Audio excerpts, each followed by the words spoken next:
Yeah. I love my HBCU. And boy, I love it, love it. I love it, love it. I love my HBCU. And man, I hope my team they won one. Yeah. I hope my team they won one. Yeah. Man, I hope my team they won one. Yeah. I hope my team they won one. Yeah. I tune into the HBCU Sports Lab to see if my team won or lost. If they lost, I'm quiet as a mouse. But if they won, keep tab. I'ma do the dab, yeah. Dr. Cavil, he know what he be talking about. Mike and Charles, they know what they be talking about. They compress the analytic data with your hip hop. If you know them like I know them, they gon' tell you if your team, if they won or lost, and who the ball. So listen to Professor, yes sir, and pay attention, cause he gon' teach a lesson.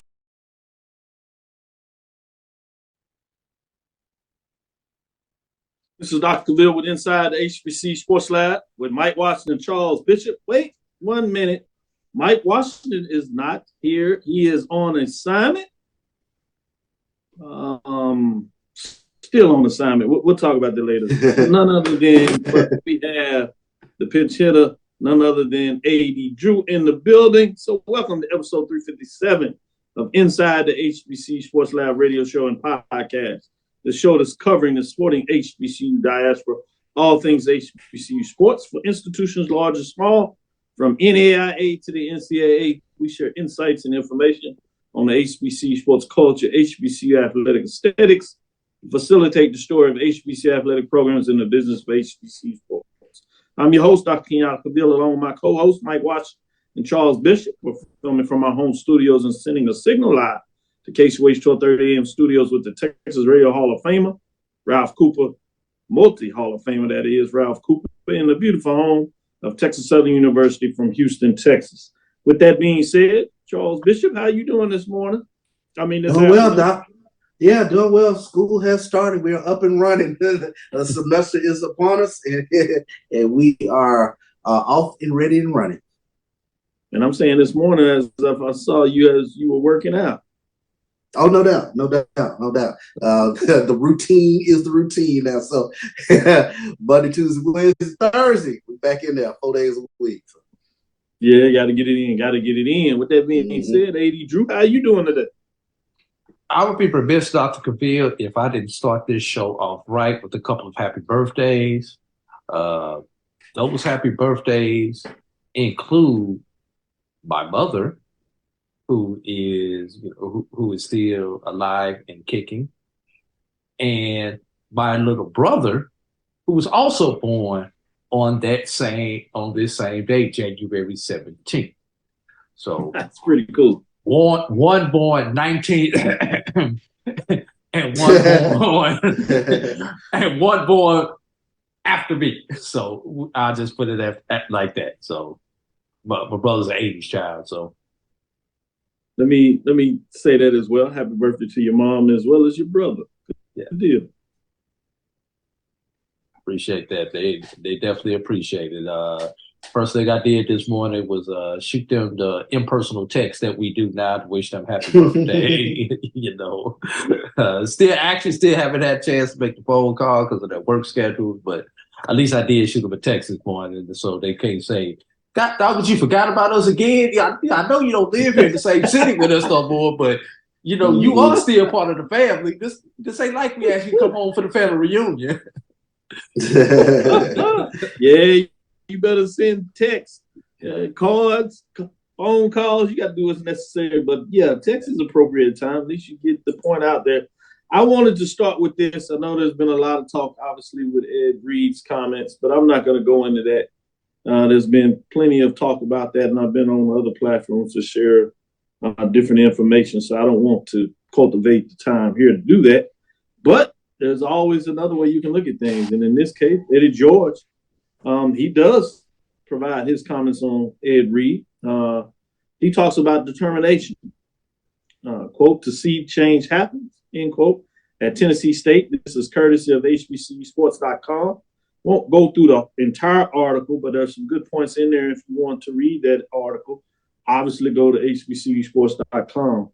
And he talks about the fact that he was interviewed on Rise and Grind podcast And was asked a question, obviously, about Ed Reed, the Pro Football Hall of Famer that's at Bethune-Cookman, soon to be coach, depending on who you're listening to regarding the signature on a dotted line. There might be some questions back and forth where he is literally in regards to that framework. But with that being said, more importantly, what George said, one of the things he talked about, and it's frustrating. He didn't understand exactly what he was getting into himself. George said from his perspective, and when you get under the hood and you really see what's going on and you don't see the mold in the apartments, you don't see the mold in the dorms, you see the facilities, the locker room is not the best. It's not clean. It's all those things. But guess what? That's why you are there, and I chose to do it through action.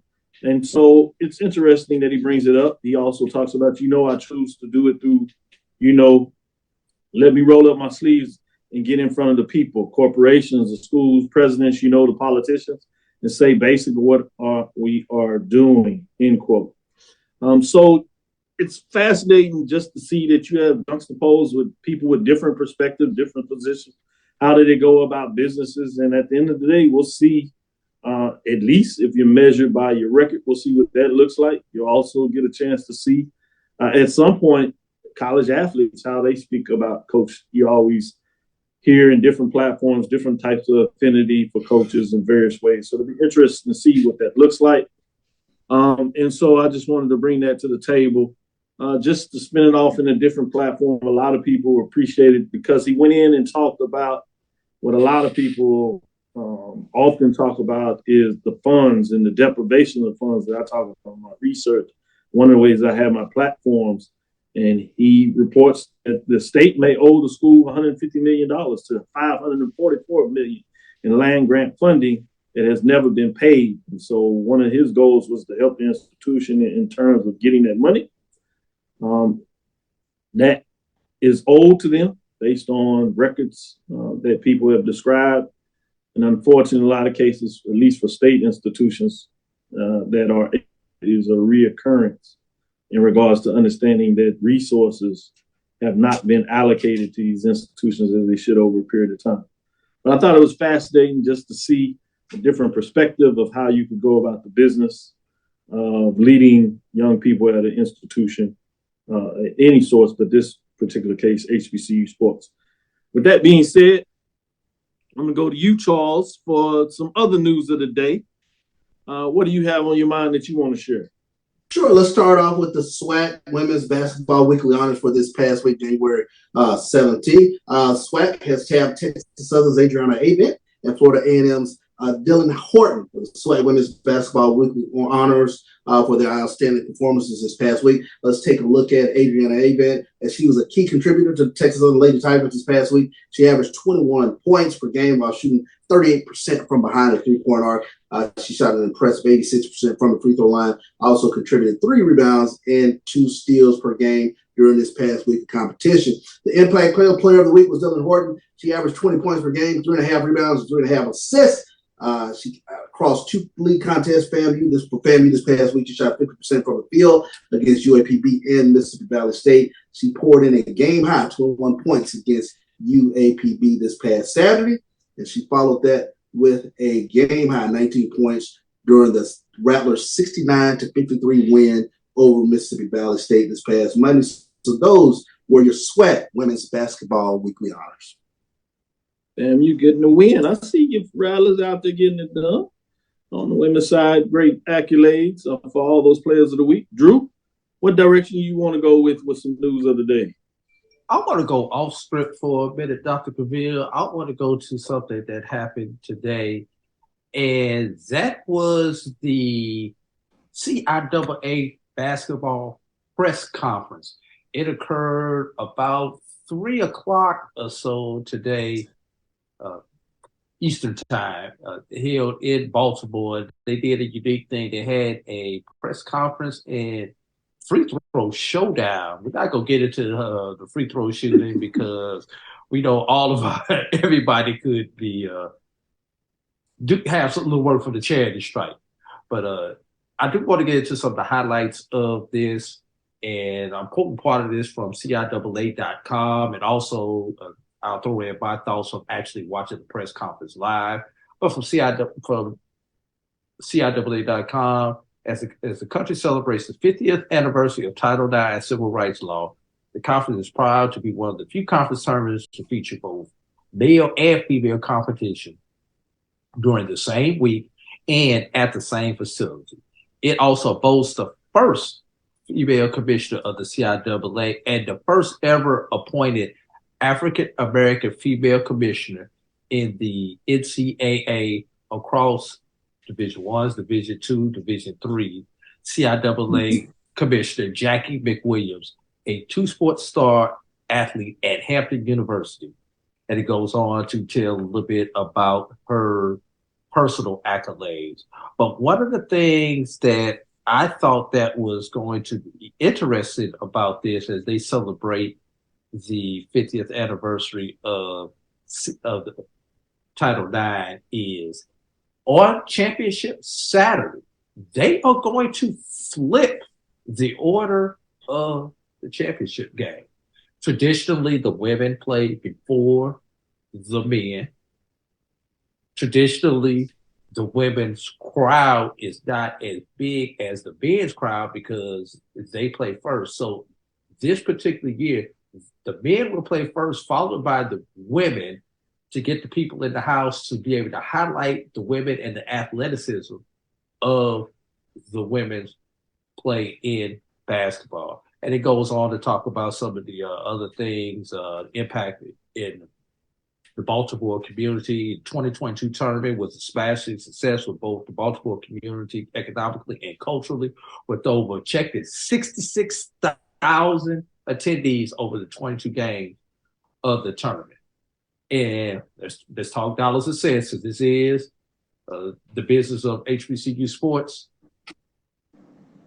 Economic direct spending of $13.9 million and total economic impact of $19.6 million, which supported 1,159 part-time and full-time jobs and generated $1.9 million in local sales tax. I'll leave it right there for you guys to digest that. I like you added that money piece in there. The business of sports, it holds true. Charles, what else you got on your mind? Yeah, let's take a look at the MEAC as they announced their weekly men's basketball honors. MEAC weekly honors presented by Coca-Cola. Let's take a look. Senior guard Isaiah Burke of Morgan State was named the MEAC Men's Basketball Player of the Week, as well as Howard University's Shai Odom. He was named the Rookie of the Week, and the senior guard Malik Miller of Morgan State was announced as the Defensive Player of the Week. Let's take a look at Isaiah Burke. He recorded his second straight, Dr. Bill, 30-point game in Saturday's win over their rival Conference State. We talked about that battle of Baltimore. He dropped 30 after hitting 5 3-pointers and going 15-18 from the free throw line. He also had 2 assists on a block shot.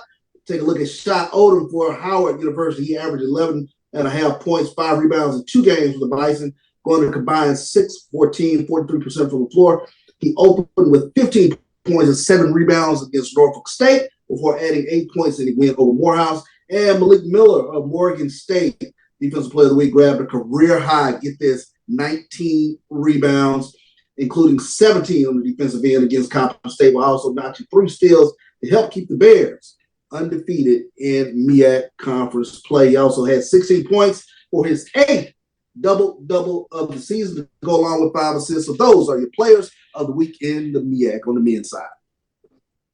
Look at the MEAC getting it done. Yeah, we'll get in there and we'll see what the major division looks for the men's and women's. We'll do that in the second segment. So I'm glad you brought up those accolades because we'll see how it ties in with where teams are ranked and what does it look like. But before we do that, I did want to talk about all the love that Fifth's gymnastics program is getting out there, well-deserved. You have Talladega College out of the same conference, Gulf Coast Athletic Conference, that is, with Brown Girls Do Gymnastics, partner for second HBCU women's gymnastics program coming out of TalladegaCollege.edu. Brown Girls Do Gymnastics, BGDG. and Talladega College have partnered with the HBCU Gymnastics Alliance to launch the college's first ever women's artistic gymnastics team. The partnership was unveiled during the HBCU Gymnastics Alliance collaboration on Saturday, January 14th in Atlanta, Georgia. Talladega College will join Fisk University, which has also partnered with BGDG and the HBCU Gymnastics Alliance in developing the only HBCU women's artistic gymnastics program in the nation. Quote, this historic moment will have a lasting impact, establish on women's gymnastic team at Talladega College, will expand opportunities for HBCU student athletes to compete in a rewarding sport that fosters discipline, confidence, and success, end quote, to Talladega College President Gregory J. Vincent. Quote, developing our first ever women's gymnastic team will also promote student and alumni engagement and pride, enhance the college brands, and help create a pipeline to diverse gymnastics, end quote. It'll be fascinating to see this build out and this momentum. Obviously, a lot of great attention to Fisk University, and now it looks like Talladega wants some of that as well. So I'm celebrating that.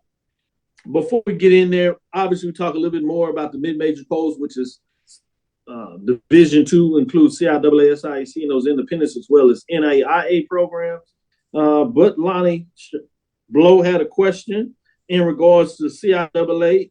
The tournament contract in Baltimore ends in 2025, so he wants to know where it's going in 2026.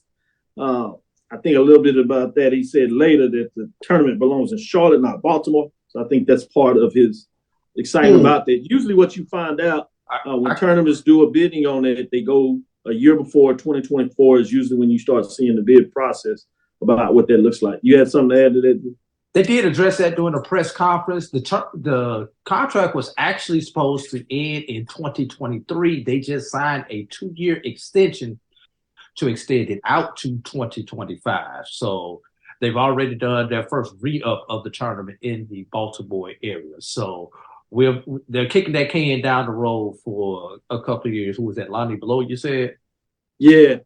A lot of that is usually because they're pretty happy with what took place, want to germinate the roots, so it'll be interesting to see. So he got a little time. He did talk about 2026. So he understood that it goes to 25, which is part of the extension you mentioned.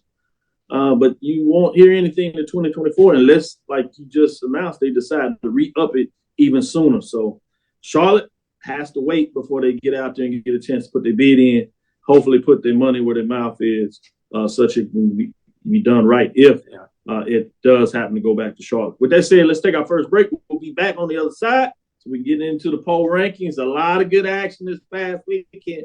A lot of good action. I got some stats to kind of tease you with to let you know just how great the action has been in the SWAC, particularly on the men's side. Stick with us. We'll be right back after this break. Support the Black College Sports Network so we can continue to provide you coverage. Go to myjbn.com/support and be a part of the Black College Sports Network. Let's get back to getting ticks instead of watching flicks. Before we can safely get out there, we need the facts on COVID-19 vaccines. Visit getvaccineanswers.org so you can make an informed decision for yourself and for your crew. Charmin Ultra Soft has so much cushiony softness, it's hard for your family to remember they can use less. Sweet pillows of softness. This is soft. Holy Charmin. Oh, excuse me. Roll it back, everybody. Sorry. Charmin Ultra Soft is so cushiony soft, you'll want more, but it's so absorbent, you can use less, so it's always worth it. Now, what did we learn about using less? You gotta roll it back, everybody. We all go, why not enjoy the go with Charmin? Maureen is saving big holiday shopping at Amazon, so now she's free to become Maureen the Merrier. Food is her love language, and she really loves her grandson, like really loves.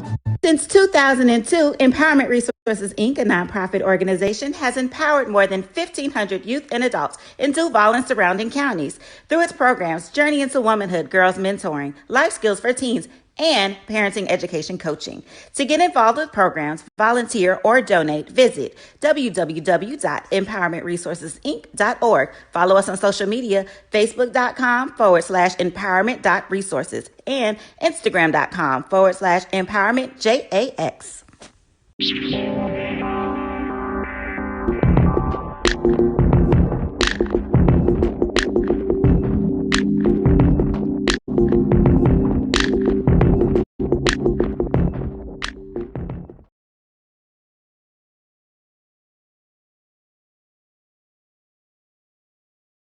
the analytic data with your hip hop. If you know them like I know them, they gon' tell you if your team, if they wanna lose, and who the ball. So listen to Professor, yes sir, and pay attention, cause he gon' teach a lesson. This is Dr. Cavil with Inside the HBCU Sports Lab with Mike Washington, Charles Bishop. Mike is out on assignment, so we have none other than A.D. Drew. Let's get into these poll rankings. We got some teams that changed around. Got some teams that dropped out on the women's side, at least one. So somebody's going to jump in this poll, and we'll tell you who it is. But since somebody is jumping in, that means somebody fell out. Who dropped out of the poll this week was none other than Howard Bison. The ladies had a tough one this past week as they fall to 6-10, 2-1 in the conference race, as they couldn't get it done this week. Losing to Norfolk State that just dominating fashion. 64-37 was the score. So we'll have to see if Howard Bison can climb their way back into it, but they fall out at this time. Receiving votes, though, just on the outside is a trio of SWAC institutions. Starting at the bottom is none other than Bethune-Cookman Wildcats, 5-10, 4-1, 14, surprising some folks as they got off to a pretty hot start. Alabama A&M Bulldogs 6-9, 4-1 with 20 points on there. And then you got the Southern Jaguars that are 7-9 and 4-1 as they get a big win over their rival, if you would. Grambling at home getting it done, much like the men. We'll get a chance maybe to talk about that a little later. But let's get into these top 5 programs. Beginning at number 5, which is a team that jumps into the poll for the first time this year in week number 2. That's Prairie View A&M Panthers, 8-9, 4-1. 68 points were not ranked. They got the big upset, upsetting Jackson State at home. They went down to the wire, but they get it done. So with the victory and who it was against, it votes them up into the poll, taking us to number 4, which is Jackson State Tigers sitting at 7-8, 4-1. They fall a spot. Not enough to overtake or Prairie View to overtake them, but they fall out of that with 81 points. They come back after that tough loss and really beat up on Texas Southern as if they were mad about the loss in Prairie View. They seemed to take it out on the Tigers. It was pretty cool as that lead got up to 40 points. Texas Southern kept fighting to their credit and melted it back down to pretty much a 30-point game range when you talk about what took place there, which was tough in terms of those matchups, how everything was going in that setting for Texas Southern that lost 87-58 in that matchup. Bringing us to number 3, North Carolina A&T State Aggies. They were rolling in conference play in the Colonial. They hit a little buzzsaw, so they fall to 11-6, 5-1, which drops them a spot in the poll. Still 86 solid.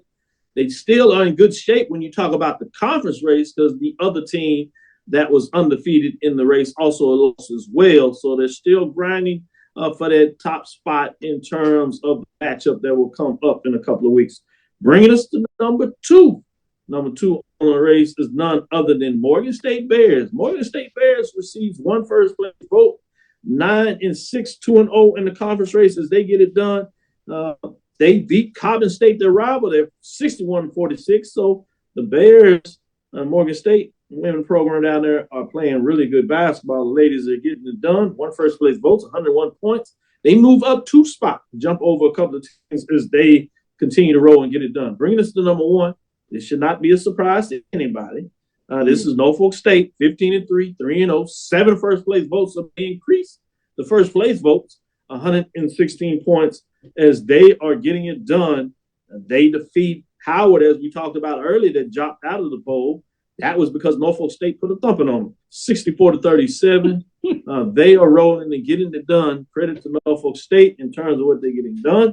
That'll bring it to the top 5 programs. Let me go to you, Charles. What do you think about the top 5 teams in the list? You have 2 out of the MEAC, 2 out of the SWAC, and one. Yeah, I think you hit the nail on the head when you start taking a look at the MEAC teams, especially Norfolk State and Morgan State, right there at the top of the frame. But kudos go to Prairie View. That was a huge win, knocking off Jackson State at home, ended that long SWAC win streak that Jackson State had in conference. But when you take a look at this Prairie View team, they're a dangerous team. They're the number one scoring team in the Southwestern Athletic Conference, and they've won 5 in a row. So I tell you what, AD, I have no issues whatsoever with regards to this poll. It looks like Doc has it right on track here. We wait to pull him back up here.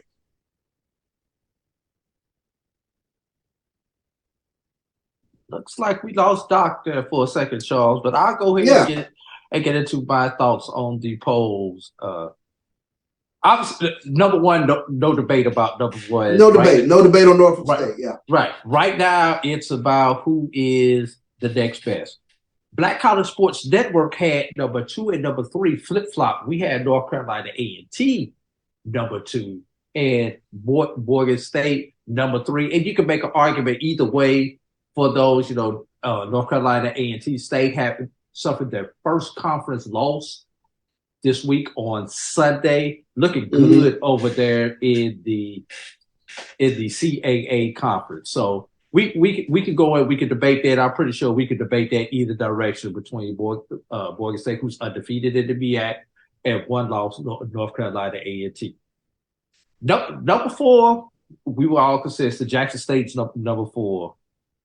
Number 5, though, we gave a little props to Bethune-Cookman with their 3-0 conference record there. So Bethune-Cookman got a little bit of love from us ahead of Prairie View. So just wanted to throw that out there as something to watch there, Charles.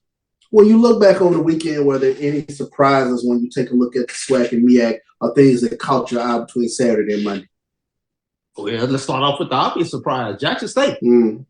Jackson State going down. I figured, Charles, if they would lose at any point in time, it would be game 2 of a 2-game road swing. Sure. Especially that Texas road swing would be the one that they would lose, because we all know that Texas two-step is always hard. But I figured maybe game 2 of the road trip, not game 1 of the road trip, because you figure you're focused, you're excited coming off campus, and then after being away from campus in the hotel, sometimes you get a little tired, you get a little out of your normal routine. So that was the game. But boy, as you can see, you do not want to be the team that played Jackson State after a loss. And no offense, that game was not HBCU goal worthy, except if you are a Jackson State fan, because that was not a competitive game from the moment they threw the ball up in the air, Charles. And I know you're sitting over there gloating. So you're looking through clouded lenses, but for the rest of us who were watching and called ourselves getting ready to flip back and forth between that game and the Howard Morehouse game, well, after about the first half of the Howard Morehouse game, neither one of those games hit on about that. We had to wait till the men's game to find some competitive basketball on yesterday, my brother. No, yeah, I mean you make a point. No clouded lenses, and I give props to Prairie View. That was a great win this past Saturday over Jackson State, and I've said this often enough. Going down to Prairie View, that is one of the more intimidating home courts, I believe, in all of the conference. I mean, I've seen more teams go down there and take one on the chin than I can't believe. I mean, it is just a tough place. And then when you talk about Byron Scott and Sandy Pugh, both down there in Prairie View, their teams night in, night out are ready to play. Yeah, good stuff when you talk about what's going on with those programs, top rankings there. Fascinating when you talk about how they match up when Jackson was bouncing back, and I agree with you. You're just sitting up in the stands, and you're just like, wow, this is tough. But you can see how focused they were. What was really cool after the game, though, that I appreciated is, and you see this at times when you get to really follow these games and interview coaches, some of the ladies on the teams, men as well, in regards to what's going on and how much fun many of the players and teams have together with one another, how they enjoy messing with fans, and oftentimes alumni come in there and get to talk with them and support them. Looking at that cultural connection, supporting the men's program, and then you see the engagement with their coaches. It's always fascinating to see what it looks like. So I want to just get a shout out. That goes for a lot of the teams, but particularly got into it with Jackson State is they were having fun, listening to music, talking to each other, just getting it done as the game wore on. But you're exactly right. It was a tough one to watch because you just seen it so methodological about just how they went through it. I mean, at one point you thought it was a little bit of the game. You're like, oh man, something's going to happen. All of a sudden, 15, 18. You look back up and you be like, man, it's 27, 30, 35. I was disappointed. I thought they were going to hit 100 after the third quarter score. I thought they was getting ready to hit 100. I really did. The way that they was just pouring it on them and would not let off of them. I'm like, poor Texas Southern. You do not want to be on the back end of that loss. They would not lose 2 in a row and leave it in doubt. I'm sorry, Charles. Yeah, you said it right. It was impressive. It was impressive. Yeah. Well, let's get into our second break. We go to halftime and come back into the third quarter, second half, and we'll get into the men's side, the top 5 programs, I should say, on the men's side, maybe, is to see what you think there. A couple of teams, a lot of change. I can give you a heads up. 2 teams fell out of the top 5. Some major changes. We'll see what it looks like when we get back outside of this break.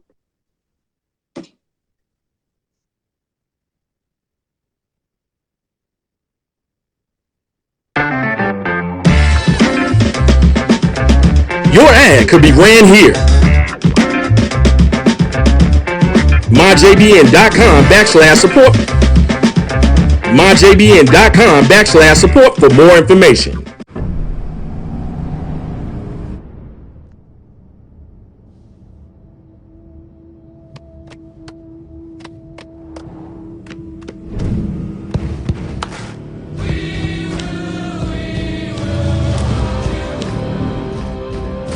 The new GMC Sierra with hands-free driving offers the most advanced and luxurious pickup in its class. Yeah, it rocks. From novice to aficionado, find yourself here. High quality cigars plus personal customer service. Slow Burn is Waco's only mobile cigar lounge, featuring a meticulous, curated collection of premium cigars. Visit our website, www.slowburnwaco.com. That's www.slowburnwaco.com. Supermarket sushi, really? No. Wait, Troy, you work here? I'm never not working. Like Head & Shoulders Scalp Shield technology, up to 100% dandruff protection, even between washes. Never not working, huh? Oh, Troy, you're such a good teacher. Yeah, I know. Never not working. Never not working. Never ever not working. Are you serious? Never not working. Dandruff protection that's never not working. Head & Shoulders Scalp Shield technology.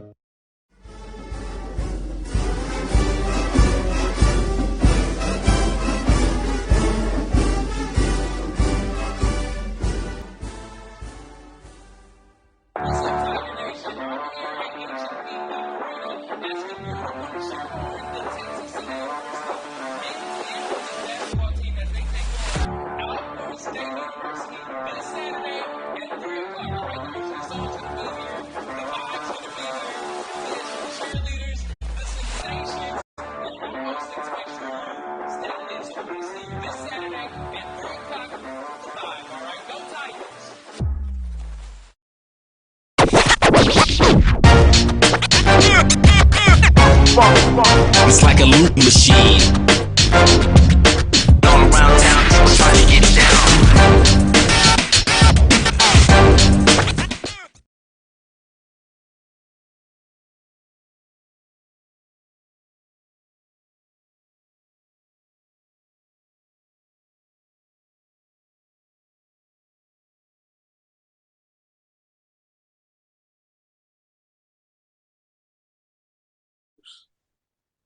That wasn't one. It's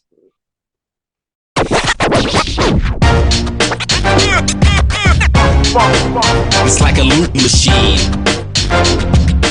All around town, people trying to get down.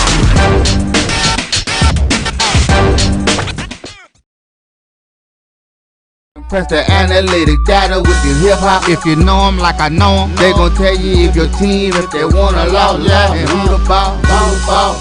So listen to Professor, yes sir, and pay attention, cause he gon' teach a lesson. This is Dr. Cavil inside the HBCU Sports Lab with Charles and AD Drew. With that being said, let's get into the top 5 programs. As I told you, we had 2 teams that fall out of the poll, which means 2 teams are jumping in. But let's start with those teams falling out. None other than Tennessee State Tigers, 10-9, 2-4. They're on a skid in the OVC, not in the wrong direction as you're sliding down. They had 2 tough losses, one to UT Martin, as they were not quite getting it done. Talking about a tough loss, Grambling State Tigers at 10-7, they fall to 3-2. They lose against their rival on the road. Not so much that they fell on. It was only 1 game, but the other teams behind them had a couple of big victories that put them in the march, if you would, up into the top 5. So that means who's receiving votes? Who's least close into that top 5? What is it looking like? Let's start with Tennessee State Tigers. They're still in the hunt to get in the top 5, but they're one of the bottom 4 teams that are getting votes here. That is 10-9, 2-4, as we said. Maryland at Eastern Shore with the big victory over Howard that is looking better by the day. They're at 9-8. That was the first weekend in terms of what they got done, but they continue to win as they got another win this past weekend over Delaware State, 9-8, 2-1, 23 points in terms of them getting it done. Maryland Eastern Shore just got over Delaware State, 68-66, playing tough defense, putting up some points in this game, but they are receiving votes. We'll see if they can continue to get it done as they get into the heart of the conference matter. Alcorn State Braves, 7-10, 4-1. They're rolling now. Just lost to Jackson State, but they've bounced back with 4 straight. That puts them in the mix as they're receiving votes. Grambling State Tigers sit at 10-7, 3-2, 35 points as they are just outside of the 5. Let's get in those top 5 programs and see what you think about these teams getting in there. We're starting with number 5, the team that jumped into the poll. It's Howard Bison, 10-10 on the season, 2-1. They're rolling, 1 first-place vote. 69 points were not ranked. They got the win, the major upset of Norfolk State. Buzzer beater, somewhat of a controversial song. It took a technical foul. Yes, technical foul was the difference in the game. If you didn't hear about it, go to Sunday night and check out A.D. Drew and Byron, how they break it down. A.D. Drew's a referee, so he goes into it. So we won't do a lot of this here. But essentially, it was the right call. Question I had, was it 2 shots? Update to the technical rules did say it was 2 shots, so he was correct on that too. Drew was rolling with money. I did put in this point. I think at the Power 5 level, and I've seen them do it, they would have act like they needed to check the time on the clock to get it right because they know it's a big shot. All the eyes on television, which means they wouldn't have had to call a technical foul and checked it out. And he called that mastery in terms of refereeing. And so if you hadn't checked it out, heard about all that news and just want out of it, go check out SportsWrap because they do an excellent job of breaking it down. Enough of that. Let me get back to my top 5. Let's go to number 4. North Carolina Central Eagles bounced back with a win. 9-8, 2-1, 1 first-place vote, 7-7, and they were not ranked. At number 3, I won't even spend a lot of time on North Carolina Central because I see Charles already questioning. What? Morgan State Bears at 9-8, 3-0, 2 first-place votes, 96 points, running at number 4. At number 2, Norfolk State Spartans at 12-6, 2-1. With the loss, it dropped them down to number 1. 3 first-place votes, so they're right there, 100 points. They moved down from number 1. All the way up for number 5, a new number 1 this week, Southern Jaguars, they're rolling. They've won 5 straight in conference, 9-9. 4 first-place votes, 111 points. Previous ranked 5. They get it done over their rival Grambling State. And they've had 2 big road wins, including Prairie View that's in the mix. Tough rival. They beat Texas Southern. They do beat it on the buzzer. And they get Grambling that was playing some pretty good basketball. They're solid wins, 5-0, 9-9 on the season. So they're number one.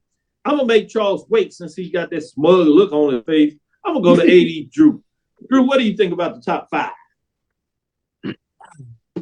And we are on the men's side, correct? Yes. Correct. All right. Take a look at the top five on the men's side. First of all, I'm going to compare yours to the BCSN top five. I like that. Okay, let's do some comparison. See how much y'all are. Well, number one, we're the same. Both have Southern. Both have Southern. I knew y'all knew what y'all were doing. That's what I was saying. We got 2 and 3 flip flop. We've got Morgan State. We'll take that. Slightly ahead of Norfolk State, with Morgan being undefeated in conference right now. Norfolk State suffered their first conference loss, so we had those two flip flop. Number 4, we agree with you. We had Central number 4, and number 5, we actually had Grambling still sitting in our top 5 ahead of Howard. I have them at 6, just outside, so I agree with that. That looks good. But just to let you know what we did have, we had Howard sitting at 8 behind Maryland Eastern Shore and Alcorn. And reason Alcorn and Maryland Eastern Shore were up a little bit ahead of Howard, Eastern Shore and Alcorn both have good conference records also. So that kind of, and when I say ahead of the margin was ever so slight. So it was slight, but Maryland Eastern Shore, Alcorn, and Howard, though, is how I graded out on the Black College Sports Network side. I like the way y'all think. Tell you how significant that Howard win was to me, because I had them up a little bit higher. For them to go into the monster that is Norfolk State on their home court and get that W, that was major. They were down like 16 points at the point, too. Yeah, they halted Norfolk State's 19-game home win streak. We had a lot of streaks that were broken this weekend. Prairie View knocked off Jackson State's women that broke a SWAC home win streak. I believe there was a couple of other streaks that got wiped out. Union and whoever Union played, because Union stopped somebody's streak. Virginia State. All right, because I know Union had their streak broken by Fayetteville, and then they broke Virginia State's streak. Yeah, so I mean that was huge to me. So Marcus Darker, 24 points in that game against Norfolk State. So that's a big win. I can't argue. Probably Southern is playing the best basketball right now, and they get up and down. They can score. That was a big win over Grambling to me, even though the win was at home. But Grambling is a tough basketball team that I think you're going to hear from, especially later on in the season. We saw what they did in non-conference schedule. That's a tough basketball team. And, I have to say this, Jackson State came in, Texas two-step, came away with 2 L's. So huge win for Texas Southern last night in terms of getting that win, getting off the schneid, because we have to keep in mind Texas Southern was predicted to be number 1 this season, and they hadn't won a conference game as of yet. So huge win for Texas Southern. And let me give a shout out to Maryland Eastern Shore. Huge win over Delaware State. They're 7-0 at home this season. That's the first time since 1996 that they've started off 7-0 at home. So that's huge. Huge for Maryland Eastern Shore. They are deserving to be in that top 5. Man, look at Charles dropping little nuggets. That's pretty good stuff right there. But you didn't answer. How high would you have Howard? You said you would have had him a little higher. How high would you have? I probably had Howard. I would have had him up near at 3. Good stuff. Good stuff. See, that's why we use computer to take that bias out of ours. Good stuff. We'll come back on the other side, talk about some of the matchups to look for this week as we get into it. Then I'm going to drop some nuggets just about how competitive the SWAC has been thus far this season. It's going to be interesting. You're about a quarter of the way through things already as we move through the season. Really about a third, but it'll be interesting to see as you have the first half coming to a close with some of these final road trips. Can we get some separation? both on the men's and women's side, it'll be interesting. MEAC can get in the meat of some things, so it'll be fascinating to see if you're going to get some separation there as well. Stickers will be right back out of these break, and we'll talk about some of these key matchups coming up this weekend, as well as on Monday for both the SWAC and the MEAC. We'll take a little look outside and see what's going on in the Colonial in terms of key matchups that they have, as well as OVC, Tennessee State, to see if they can get things rolling back in the correct direction. Stickers will be right back after this break. Thank you guys for what you do for HBCU athletics. This is a fantastic avenue for all of us. This is our ESPN, so we love what you guys do. Brian, AD, Roy, all you guys at BCSN. We really appreciate what it is that you guys do for us.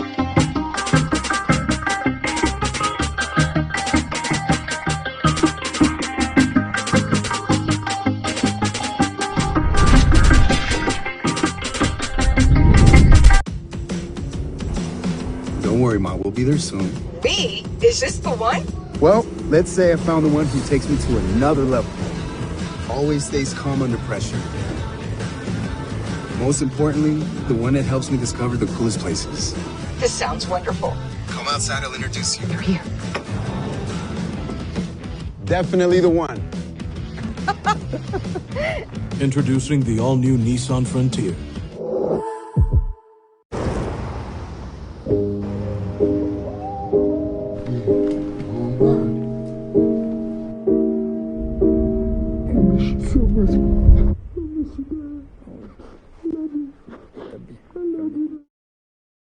At CDW, we get speed as the new currency of success. Our team spends way too much time tending to outdated applications and software when they should be focused on driving application agility and innovation. CDW Amplified Development Services modernizes software and application development to help accelerate innovation and digital transformation. So you mean building new applications, UI, and mobile interfaces? Well, you said you needed to innovate more quickly. Oh, so he's a listener. To do more at scale, trust CDW Amplified Development Services.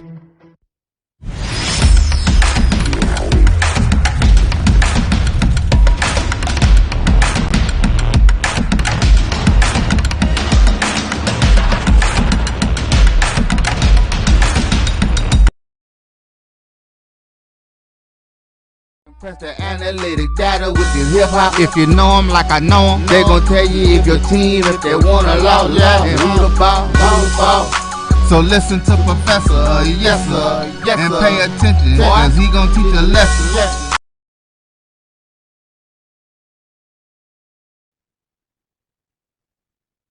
This is Dr. Cavil with Professor Bishop, Professor Drew, Clinical Professor Drew in the building.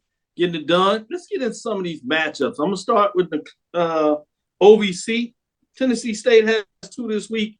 They're at home. See if they can bounce back. It's always better to play at home than on the road, it seems. And they played decently there and played pretty well, actually, this season. We'll see what it does. They play Eastern Illinois that comes in at 7-12 overall in terms of what they're looking at. But Eastern Illinois is just 3-3 in terms of the conference race. That is on Thursday. Then on Saturday, they hit the road and they go to Little Rock as they're facing a Little Rock team that is 5-14 overall, and at the bottom of the OVC 1-5. So these are some games. If you want to at least get back in the race, you got to find a way to get both of these games. Certainly the one at home, then find a way to get it done on the road against Little Rock. Let's go into the Colonial. Talk about some of these matchups here as North Carolina A&T. Is looking at what they want to do in terms of the conference race with a couple of matchups coming up this weekend. As they're also doing that Thursday and Saturday matchup. You have Hampton at Drexel. That Drexel is 10-8 in terms of what they're doing in the conference. So Hampton goes on the road, but you have A&T at home hosting Towson. Towson comes in with the winning record, 12-7 overall. When you talk about the Drexel, they're at 4-2 in the conference race, while Towson is 4-2 also in the conference race with their 12-7 record. So it'll be interesting to see what both of these teams are able to do in terms of those matchups on Thursday. Then on Saturday, A&T goes to William & Mary. William & Mary is just 8-11, and then Hampton travels to Monmouth that is just 1-17. So certainly Hampton looks to get right in terms of at least one of these matchups, if not both. So it'll be fascinating to see what's going on there. Anything from you, Charles, in terms of these non-conference independent programs? A&T still seems to be playing the best ball of those two.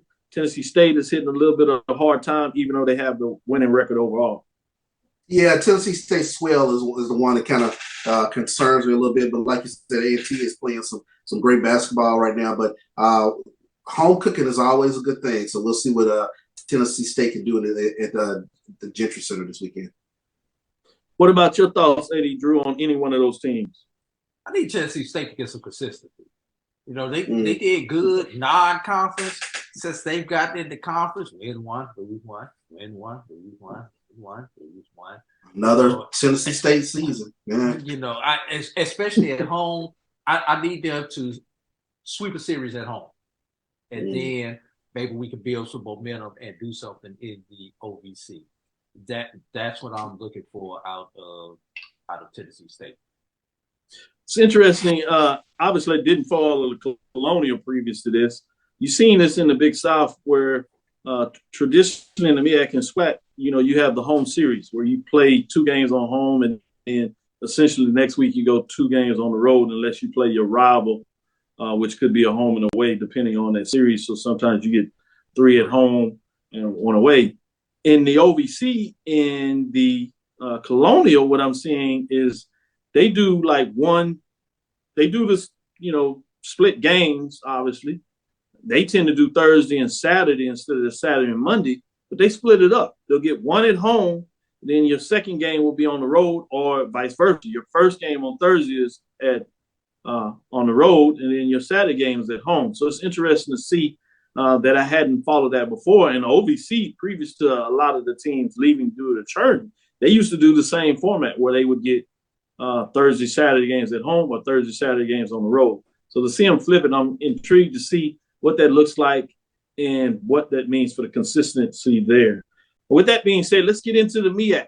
They have a pair this week. Last week, they only played essentially the Saturday game as they stretched things out.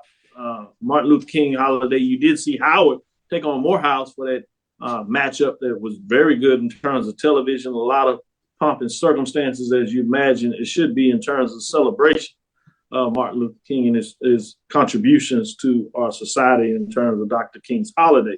With that being said, this week, though. Any word on the ratings on that game yet? I hadn't seen them yet. I'm looking for that as well. Great point. Probably see it a little later tonight or first thing in the morning in terms of what that looks like. Should be fascinating to see. Obviously, you do have the fact that you have them up against it's an hour difference, though, so it could be the Monday Night Football with the Cowboys playing, which is obviously a big matchup, and then Tampa with Tom Brady. So it's fascinating to see there. See what that looks like in terms of that matchup. And you're starting to see this with the MEAC, too. They're playing the same format where you get 1 at home and 1 on the road. So check this out. Saturday, you have Morgan at Howard.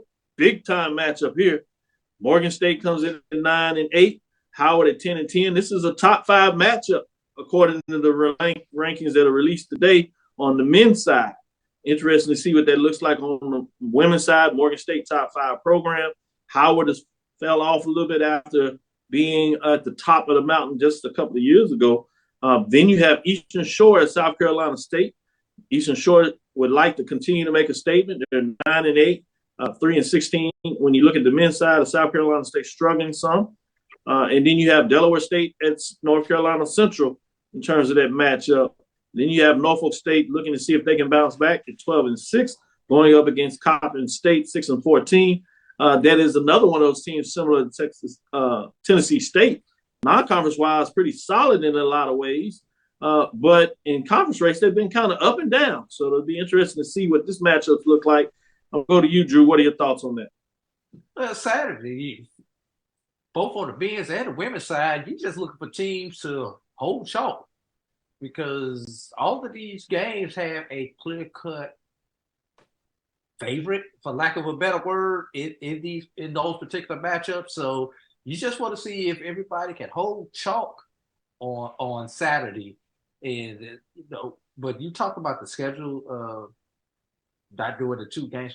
for the MEAC, especially that northeast corridor, it's a little bit easier with them because the travel for those teams up there is so easy, Dr. Cavil. You know, a lot of them right off of I-95, I-95, get off, either go to the right or go to the left, and you had a lot of these schools for those. So for those teams, those 5-6 teams up north, so it's a heck of a lot easier, And then, of course, if you got Central and South Carolina State, travel is easy between those two. It's kind of where they have to mix and match and go to that DMV or Baltimore area and vice versa.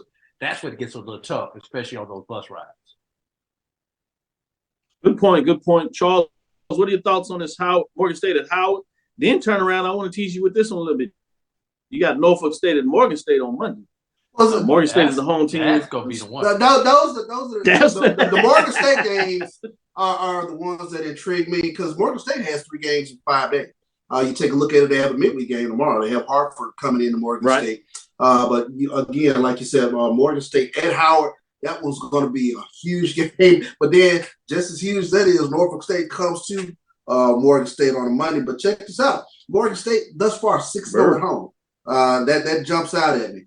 Other team that's also undefeated at home, Maryland Eastern Shore. They're 7-0 thus far. And then North Carolina Central, they protect home court as well. They're 8-0 at home. And then take a look at Norfolk State, that's 6-1. So you got 3 out of the top 4 teams that they protect home court very well. So anytime those teams are playing at the crib, if you will, that I'm going to start leaning in their direction since they hold home court, if you will. Ooh, you leaning in the direction? Morgan State over Norfolk State? Yeah, I am. Woo! Yeah, I am. I heard it here first. Hey, they got a couple scores, Dr. Phil. They got a couple scores.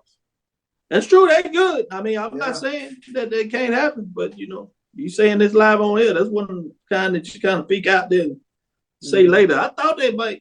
No, I get you. That's what we hire you for, to make sure that you put it out there and let folks consider it. Let's get into the MEAC, into the SWAC, to see some of these matchups as we getting into this. Teams are getting into the conference, so we're starting to feel what teams look like, maybe. On the men's side, when you talk about Bethune-Cookman at Jackson State, FAMU at Alcorn State, Texas Southern at Alabama A&M. So you got the Texas schools doing that long road trip. Prairie View at Alabama State. You got Southern at Arkansas Pine Bluff. 2 teams that are playing really well. That's one that quietly keep your eyes on. You have Grambling in terms of going to Mississippi Valley State in terms of the matchup. Sticking with you, Charles, what are your thoughts in terms of what's going on here in terms of this matchup as you look at it? The TV games for HBCU Go this weekend are Bethune-Cookman at Jackson State and Prairie View at Alabama A&M on that Monday. So you got the Saturday games, doubleheader of men and women, Bethune-Cookman at Jackson State. Bethune-Cookman women are playing pretty well as well, something to keep your eyes on. Charles, what do you see in terms of these matchups here? Give me the matchup again. Southern is where? Southern is Arkansas Pine Bluff. Both good to me, men's and women's. That's a tough one. Pine Bluff, as you alluded to, that's a tough place to play that people don't always recognize, even when they're not playing it well. Right now, on the men's side, they're playing really well, and the women are still tough. They're out a player or two, but they're still hanging in there playing tough with Southern. So I'm interested in that matchup. It seems like you are as well. Yeah, that Southern Arkansas Pine Bluff is a very interesting matchup to me. They have one of the top scorers in the conference, Sean Doss. Sean Doss is averaging 16 points a game. So if he gets hot, you mentioned, we talked a little bit about it this morning, they got bench production this past weekend for Arkansas Pine Bluff. So that Southern Arkansas Pine Bluff game is the one that jumps out for me in the SWAC this weekend. Yeah, you talk about that bench production in terms of what they were able to do. Doss only had 10. They had bench production by Harris and Milton, 20 and 18 respectively, getting it done off the bench. In terms of overall, they had 47 points, 45 points off the bench essentially. Pretty good showing when you put up 77 points. With that being said, in terms of these week's matchups, as I kind of teased out, Drew, men's or women's, what are you thinking about on these matchups? What do you keep your eyes on for yourself? I hate to say this.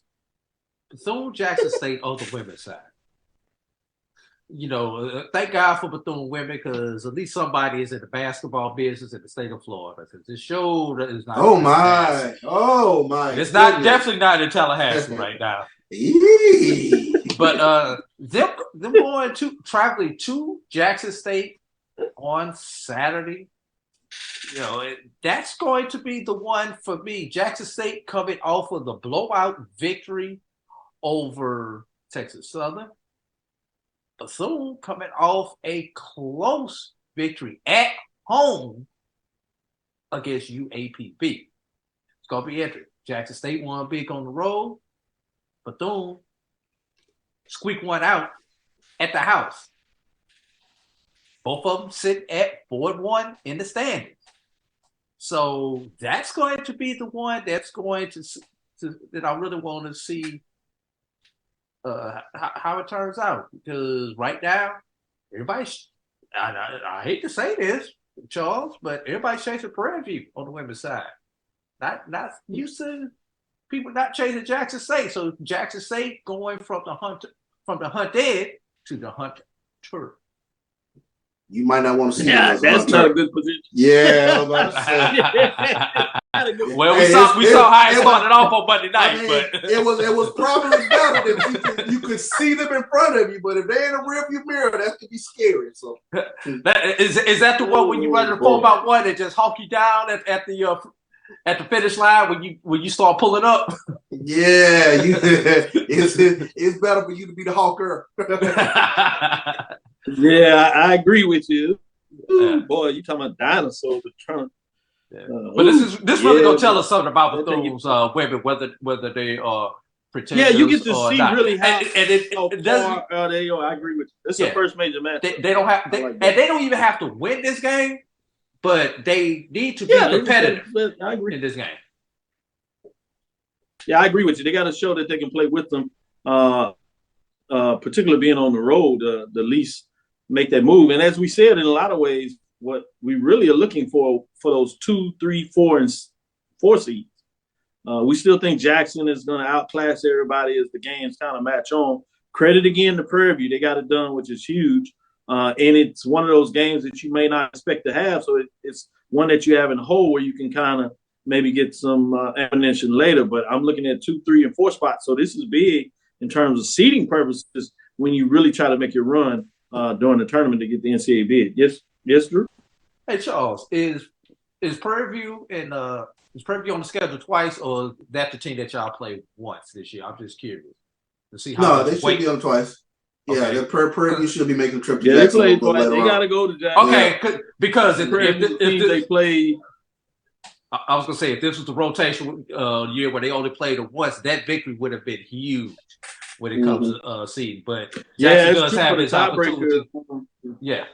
But Jackson State does have his opportunity. And then you got the point differential when you play them twice like that. I know for Prairie View and Texas Southern, 2 of the teams they only play once are FAMU and Bethune-Cookman. They returned the trip. They went down there and played the one last year in terms of what that looks like on the matchup. Okay. Good stuff there. I did want to tease out this before we let it go.